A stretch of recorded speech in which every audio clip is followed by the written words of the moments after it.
Bienvenidos a otra de nuestras exploraciones a fondo.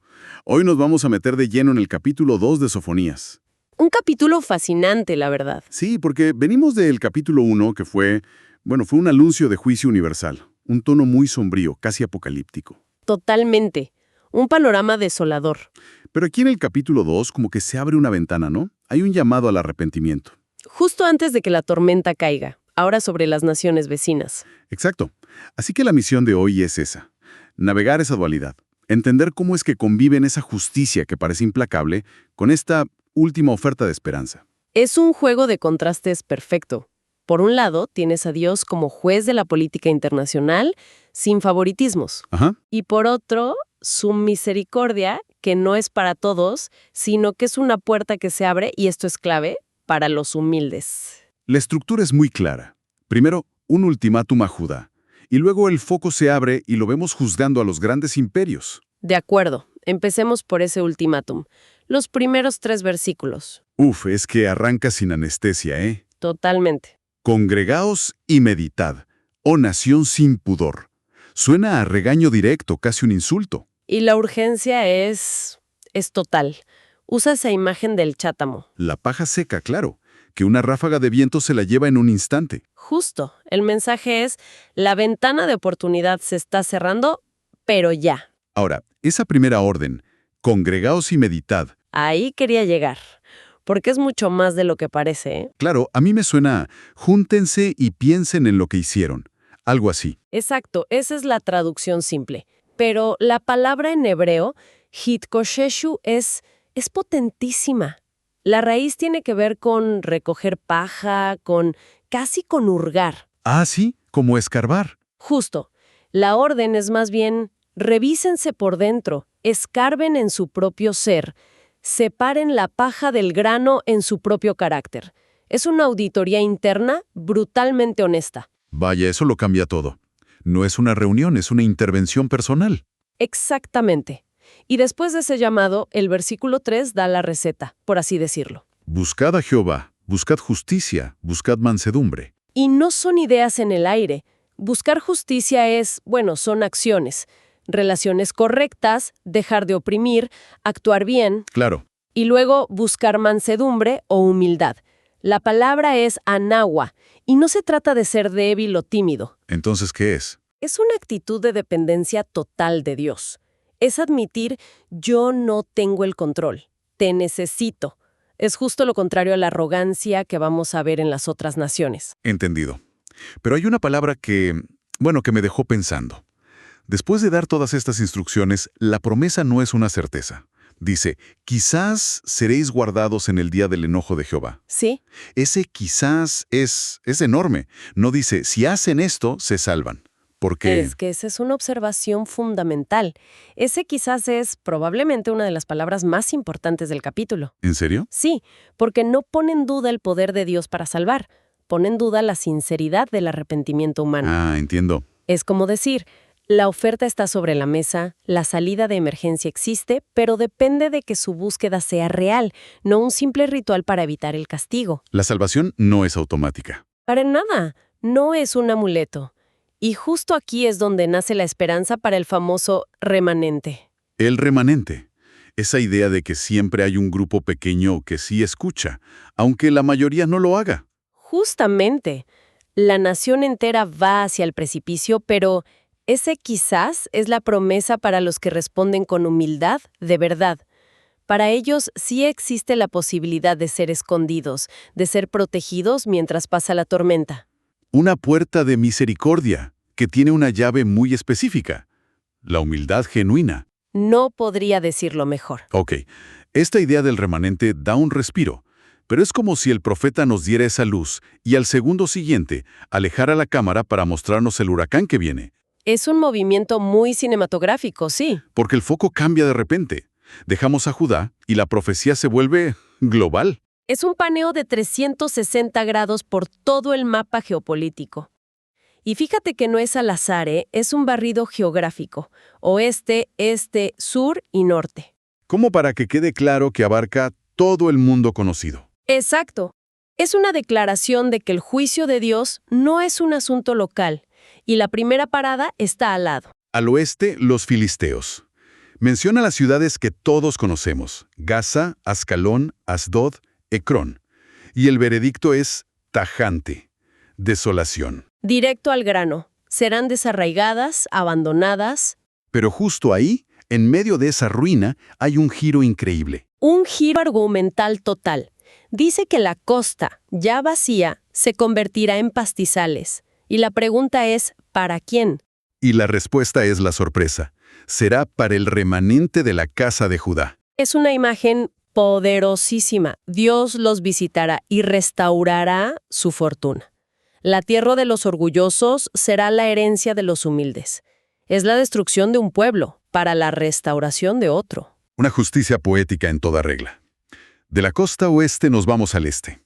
Moab y Amón. Sí. Y aquí la acusación se siente mucho más personal.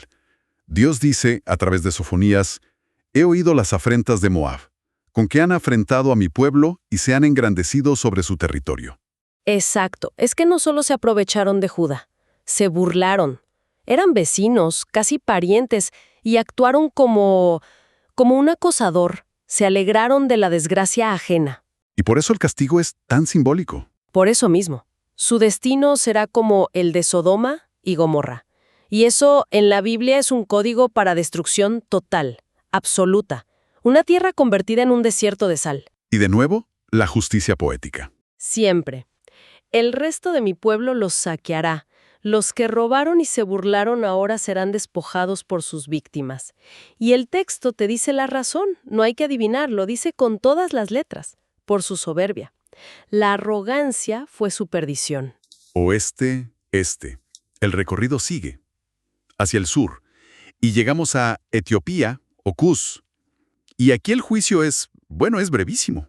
Un solo versículo. También vosotros los de Etiopía seréis muertos con mi espada. Y ya, se acabó. Casi parece una nota al margen. Es breve, pero su inclusión es importantísima.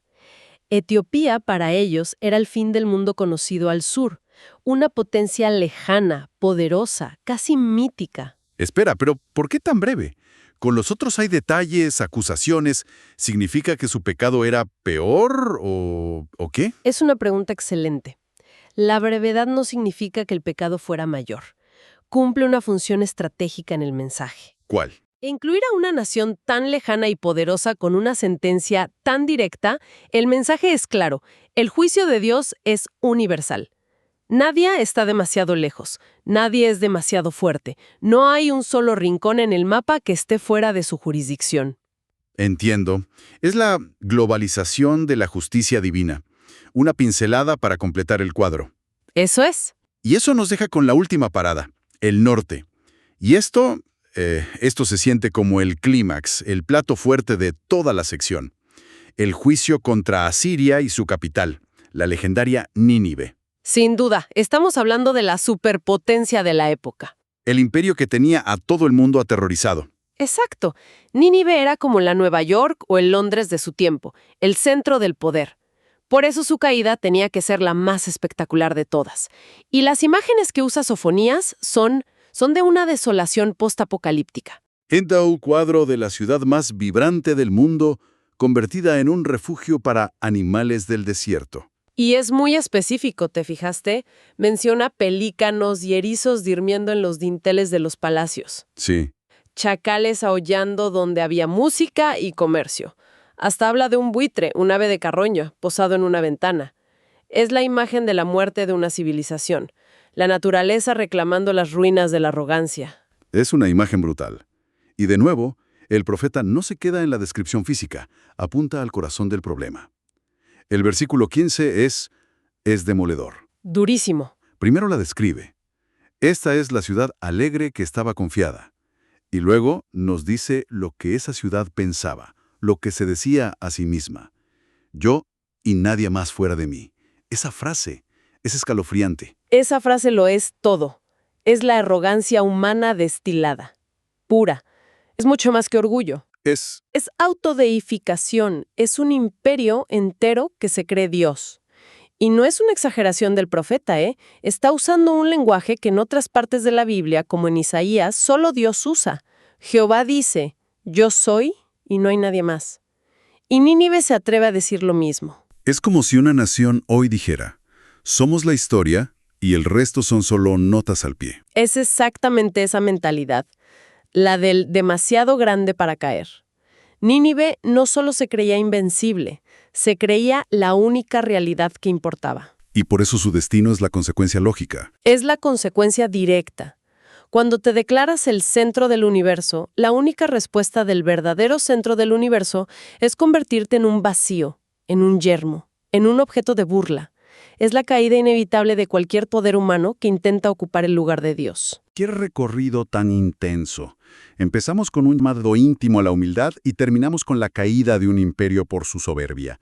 Si tuviéramos que empaquetar las grandes lecciones del capítulo, ¿cuáles serían? Creo que hay 4 ideas centrales, muy claras.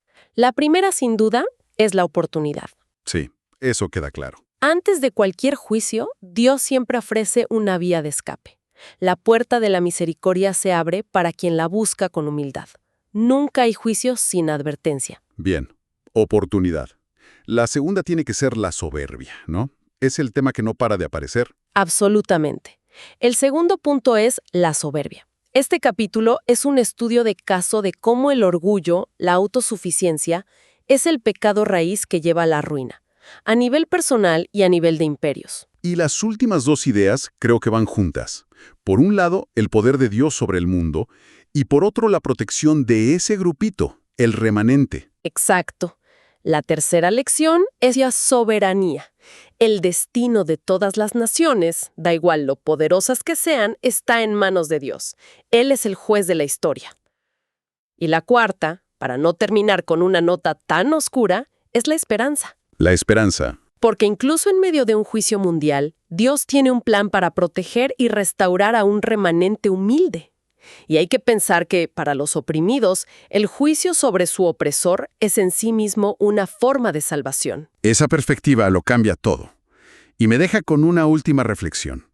Vemos que estas naciones son juzgadas por cómo trataron a otros, por su violencia, sus burlas, pero la raíz más profunda de su condena, como vimos con Nínive, es una actitud interna, ese yo y nadie más. Ajá. Y me pregunto, ¿qué es lo que hace que la soberbia sea tan destructiva? ¿Son sus efectos externos? ¿El daño que le hace a los demás? ¿O el problema es algo más fundamental?